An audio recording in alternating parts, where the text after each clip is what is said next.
Welcome back. Actually क्या है ना, एक लड़की है काजल, और काजल ने मुझसे एक क्वेश्चन किया है कि सर अबाउट टू और गोइंग टू इनका यूज कैसे होगा। तो मैं ये कह रहा हूं कि काजल बेटा, ऐसे ही मेहनत करते रहना और क्रांति फैलाते रहना। जिसने इस इंग्लिश को गहराई से पढ़ लिया, समझ लिया, वो एक ना एक दिन मुकाम तक पहुंच जाएगा। तो मैं ये कह रहा हूं, जो तुम्हारा क्वेश्चन है उसकी जड़ पर काम करना है। अबाउट टू क्या है, गोइंग टू क्या है, इधर ध्यान दीजिए। तो मैंने क्या कहा, तुम्हारा जो क्वेश्चन क्या था, अबाउट टू और गोइंग टू। जो ये अबाउट टू और गोइंग टू है, इसका सर कॉन्सेप्ट क्या है। और जो तुम्हारा ये कॉन्सेप्ट था वाला है, वाला था और वाला होगा। क्या कहा बाबू, जो ये तुम्हारा कॉन्सेप्ट है वाला था वाला होगा। सर इसका कॉन्सेप्ट क्या है, ये कहां यूज होगा। वाला है, वाला था, वाला होगा, ये दो कॉन्सेप्ट में काम करता है। किसमें काम करता है जी, दो कॉन्सेप्ट में। एक कॉन्सेप्ट है तुम्हारा अबाउट टू का, किसका है जी, अबाउट टू का। और दूसरा कॉन्सेप्ट है इज टू, M2 और R2। क्या कहा बाबू, इज टू M2 R2। जो ये तुम्हारा अबाउट टू है सर, इसका स्ट्रक्चर क्या होगा, subject plus helper plus about to plus V1 plus other word. जो ये हेल्पर होगा क्या होगा तुम्हारा, इज MR, उसके बाद वाज और वर, उसके बाद तुम्हारा होगा विल बी। कॉन्सेप्ट क्या है, जो इजएमआर है वो होगा तुम्हारा प्रेजेंट।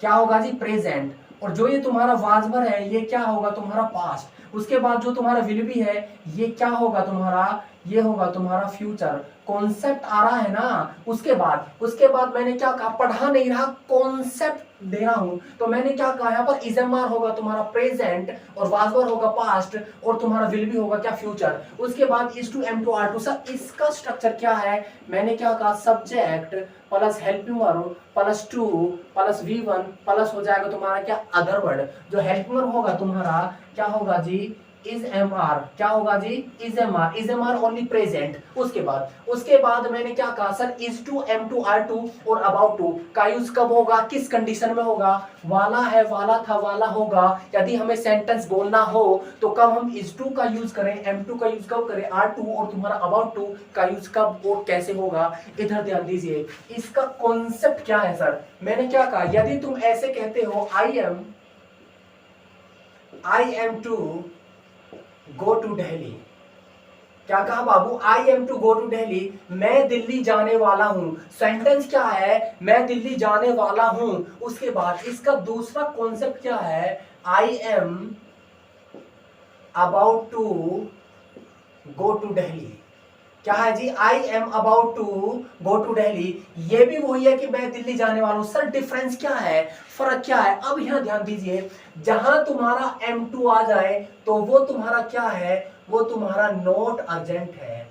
क्या है जी, नॉट अर्जेंट। उसके बाद जहां तुम्हारा अबाउट टू आ जाए वो तुम्हारा क्या है, अर्जेंट है। क्या है जी, अर्जेंट है। जहां अबाउट टू आ गया वहां अर्जेंट सेंटेंस बनाएगा, कोई ना कोई अर्जेंट काम होगा। उसके बाद जहां तुम्हारा इज टू M2 R2 आ जाए वो नॉट अर्जेंट है। कैसे, जैसे कि तुमने कहा 9 बजे तुमने सेंटेंस कहा, I am to go to Delhi, मैं दिल्ली जाने वाला हूं। इसका मतलब 9 बजे अभी तुरंत नहीं जाने वाला, अर्जेंट नहीं है, जाएगा 10 बजे, 11 बजे। उसके बाद यदि तुमने कह दिया I am about to go to Delhi, तो ये कॉन्सेप्ट जाता है। तुमने कहा 9 बजे, इसका मतलब अर्जेंट है, मैं दिल्ली जाने वाला हूं अभी जस्ट। समझ में आ रहा है, अभी जस्ट। क्यों, क्योंकि तुमने क्या लगा दिया, अबाउट टू लगा दिया। तो अबाउट टू शो किसको करता है जी, अर्जेंट को। उसके बाद जब तुमने यहां पर तुमने M2 का यूज कर दिया तो तुम्हारा क्या होगा, नॉट अर्जेंट। क्या होगा जी, नॉट अर्जेंट। यही कॉन्सेप्ट है, यही जड़ है। उसके बाद दूसरा कॉन्सेप्ट क्या है जी, उसके बाद दूसरे कॉन्सेप्ट पर काम करना है। तो यहां पर क्या है, यदि तुम्हारा पास्ट हो, पास्ट कैसे हो, जैसे कि ही was about to do work। क्या कहा बाबू, he was about to do work। तो यहां पर ये क्या है, वह काम करने वाला था, वह काम करने वाला था। उसके बाद यदि तीसरा कॉन्सेप्ट ले लिया जाए, he will be will be about to he will be about to wash clothes. He will be about to wash clothes. यहाँ पर ये क्या है, वे कपड़े धोने वाले होंगे, वे कपड़े धोने वाले होंगे। इसका मतलब about to का यूज कर दिया तो तुम्हारा क्या है, अर्जेंट है। क्या है जी, अर्जेंट है। जहां is to am to are to आ जाए वहां तुम्हारा क्या है, नॉट अर्जेंट। जैसे कि एक सेंटेंस और मैं लेता हूं, यहाँ पर मैंने कहा we are to write a letter. We are to write a letter. हम जो है एक पत्र लिखने वाले हैं। तो यहाँ पर ये क्या है, तुम्हारा नोट अर्जेंट है जी। क्या है, नोट अर्जेंट। यदि तुम्हारा यहाँ पर we are about to आ जाए तो ये तुम्हारा क्या हो जाएगा, अर्जेंट। तो यहाँ पर यही कॉन्सेप्ट है, यही जड़ है। यहाँ पर इज एम मार्क प्रेजेंट बनाएगा, वाज वर्ब पास्ट बनाएगा और तुम्हारा विल भी क्या बनाएगा जी, फ्यूचर। जहां is to am to are to वहां नॉट अर्जेंट, जहां अबाउट टू आ जाए वहां पर क्या, अर्जेंट। तो कॉन्सेप्ट यही है। और उसके बाद यदि इंटेरोगेटिव बनाना हो तो कैसे होगा, इज एम आर आगे आ जाएगा, वी आ जाएगा पीछे, यहाँ पर वाज आगे आ जाएगा, ही आ जाएगा पीछे, यहाँ पर विल आगे आ जाएगा, दे आ जाएगा पीछे। कॉन्सेप्ट आ रहा है ना। उसके बाद यदि सर नेगेटिव बनाना हो, जो तुम्हारा हेल्पिंग वर्ब है, हेल्पिंग वर्ब के साथ प्लस नोट आ जाएगा। कैसे आ जाएगा सर, एक बार सेंटेंस बना के दिखाइए ना, कैसे आ जाएगा। इधर ध्यान दीजिए, मैंने क्या कहा, जैसे कि मैंने कहा I M not about to read a lesson. I am not about to read a lesson. उसके बाद यदि इंटेरोगेटिव बनाओगे तो कैसे होगा, ये जो एम है ये तुम्हारा आगे आ जाएगा, आई आ जाएगा पीछे, उसके बाद about to read a lesson. क्या कहा बाबू, about to read a lesson. उसके बाद यदि इंटेरोगेटिव प्लस नेगेटिव बनाओगे तो कैसे होगा, ये तो हो गया तुम्हारा सिंपल, ये हो गया तुम्हारा नेगेटिव, ये हो गया इंटेरोगेटिव। अब इंटेरोगेटिव प्लस नेगेटिव कैसे होगा जी, यहाँ पर हो जाएगा तुम्हारा हेल्प और आगे सब्जेक्ट पीछे, उसके बाद नोट आ जाएगा, उसके बाद तुम्हारा आ जाएगा अबाउट टू, उसके बाद आ जाएगा तुम्हारा वर्ब का first form read a lesson. तो कॉन्सेप्ट दिमाग में आ रहा है ना। तो यही बात है, यही जड़ है। जहां तुम्हारा अबाउट टू आ जाए वहां तुम्हारा अर्जेंट हो जाएगा, जहां तुम्हारा is to am to are to आ जाए वहां तुम्हारा नॉट अर्जेंट। उसके बाद तुम्हारा दूसरा कॉन्सेप्ट था गोइंग टू का। सर ये गोइंग टू क्या है, गोइंग टू का कॉन्सेप्ट क्या है सर, अब इसका भी मामला देखते हैं। यहाँ पर गोइंग टू का कॉन्सेप्ट क्या है, इधर ध्यान दीजिए। मैंने क्या कहा, गोइंग टू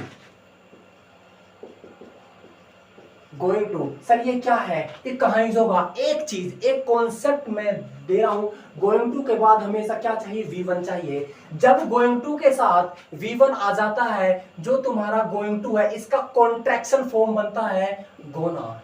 क्या बनता है जी, गोना। ये कब बनेगा, कैसे बनेगा, इसका स्ट्रक्चर क्या होगा। सबसे पहले इसका स्ट्रक्चर पर बात करना है। इसका जो स्ट्रक्चर है वो क्या है, subject plus helping verb plus, उसके बाद आ जाएगा तुम्हारा गोइंग टू, उसके बाद प्लस V1 प्लस आ जाएगा अदर वर्ड। हेल्पिंग वर्ब तुम्हारा हो सकता है इज एम आर। क्या हो सकता है जी, इज एम आर। उसके बाद हो सकता है तुम्हारा क्या, was verb. Is am are होगा तुम्हारा प्रेजेंट और वाज वर्ब क्या होगा तुम्हारा पास्ट। यही कॉन्सेप्ट है, यही जड़ है। लेकिन जो ये तुम्हारा गोना है ये कैसे होगा सर, यदि मैं सेंटेंस ऐसे लिखूं, I am going to Delhi. उसके बाद यदि मैं ऐसे लिखूं, I am going to watch TV. क्या कहा बाबू, I am going to watch TV. लेकिन कॉन्सेप्ट क्या है, जड़ क्या है, कॉन्सेप्ट क्या है, जड़ क्या है। मैंने क्या कहा, गोइंग टू का कॉन्ट्रैक्शन फॉर्म बनता है क्या, गोना। अच्छा यदि तुम इसको कहोगे आई एम, तुमने इसका कहा I am going to Delhi कहा, लेकिन तुमने इस गोइंग टू का कर दिया तुमने गोना। क्या कर दिया, गोना। गलत हो जाएगा सर, क्यों, आपने तो अभी कहा था गोइंग टू को गोना कर सकते, कॉन्ट्रैक्शन फॉर्म होता। लेकिन एक कॉन्सेप्ट, एक जड़ है, यदि तुम्हारा गोइंग टू के बाद V1 आता है तभी तुम्हारा कॉन्ट्रैक्शन फॉर्म बनेगा गोना, अदरवाइज नहीं बन सकता। नहीं बन सकता। मैंने क्या कहा, गोइंग टू के बाद डायरेक्ट क्या है तुम्हारा नाउन है, तो कॉन्ट्रैक्शन फॉर्म नहीं बन सकता, आई एम गोइंग टू ही रहेगा, गोना नहीं हो सकता। उसके बाद यदि तुम्हारा I am going to watch TV, मैं टीवी देखने जा रहा हूं, तो यहाँ पर जो भी तुम्हारा गोइंग टू है, इसके बाद तुम्हारा क्या वॉच क्या है तुम्हारा V1 है, तो ये तुम्हारा गोइंग टू का कॉन्ट्रैक्शन फॉर्म बन सकता है गोना। समझ बात आ रहा है। उसके बाद मैंने क्या कहा, ये तुम्हारा गोना हो सकता है, I am gonna watch TV, I am gonna watch TV, I am gonna play match. ठीक है, समझ में बात आ रहा है ना। उसके बाद मैंने कहा और सेंटेंस जानने का प्रयास करते हैं, यहाँ पर इसका मामला क्या है। उसके बाद अच्छा मैंने क्या कहा, he is going to school, he is going to school. उसके बाद मैंने क्या कहा, ही इज गोइंग टू